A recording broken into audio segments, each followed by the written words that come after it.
Greetings and salutations, young true believers. So today we're going to talk about, this is chapter 11 continue. We're going to talk about generalizing from a sample. You generalize from a sample when you reason that all, most, or some percentage of the members of a population have an attribute because all, most, or some percentage of the population have that attribute.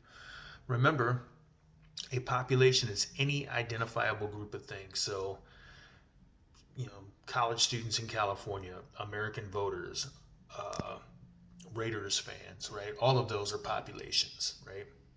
So consider, so far I've liked every single one of Professor DeLunis's lectures, therefore I will like all of his lectures. In this case, the population consists of DeLunis lectures I will hear.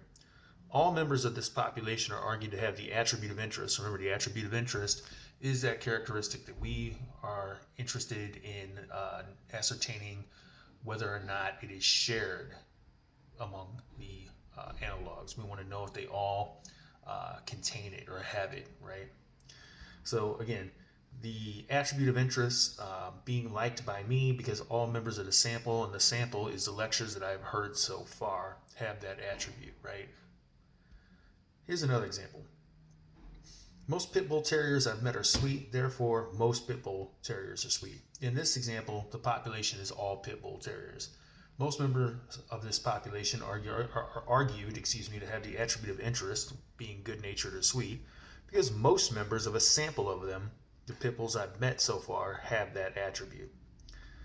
Now, this next one is a little weird, and it might be difficult for you to understand exactly why this one is skewed, but this sip of coffee is too strong.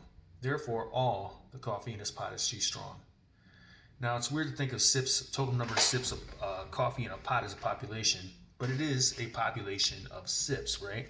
So, what's going on here? Well, gang, in that case, we can generalize despite the fact that there's no diversity in that population, right?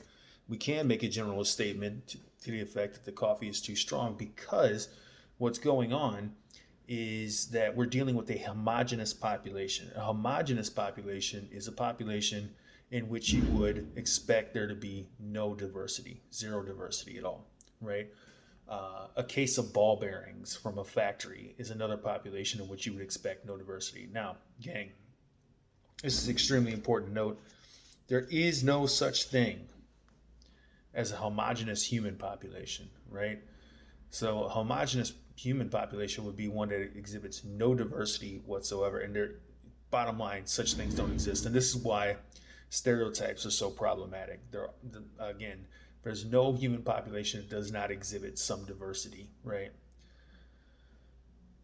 So bear that in mind. You can generalize accurately from small populations, provided, of course, that they are homogeneous populations, and that, again, does not apply to humans.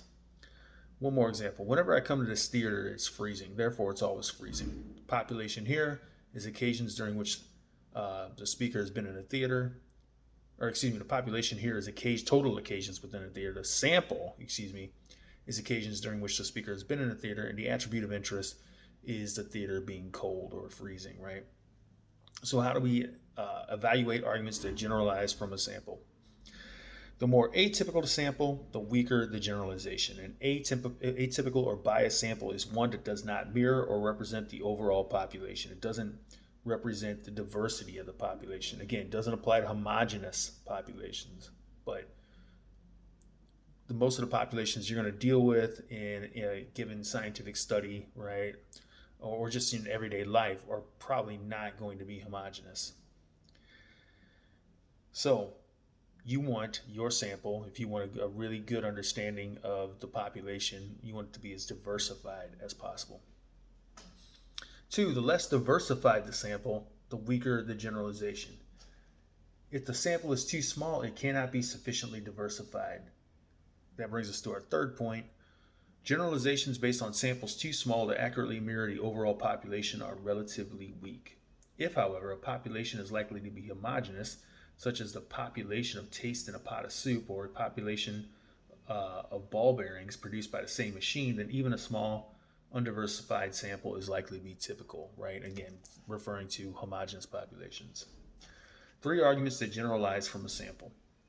Number 1, there aren't any silverfish in this motel room, therefore there aren't any silverfish anywhere in Lodi, California. Now, the problem is a motel room is probably going to be atypical because it's likely to have been treated for pests, right? So, again, that's an atypical or skewed, biased sample, if you will. I don't like Jane, so others probably feel the same. The speaker is generalizing from him or herself to the population of people who have feelings about Jane.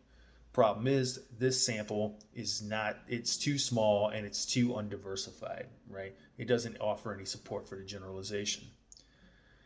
Third, oh my God, look at this rash. I'll steer clear of this kind of plant next time. The population here is all plants of the type in question. It could be poison ivy, poison oak, right? Although the sample, this specific skin reaction to this type of plant is small and undiversified, that doesn't matter much because the population, my skin reactions to that kind of plant, is homogeneous, right? So again, you can generalize from a small sample provided, of course, that the population is homogeneous. So on Monday, we will talk about scientific generalizing from a sample.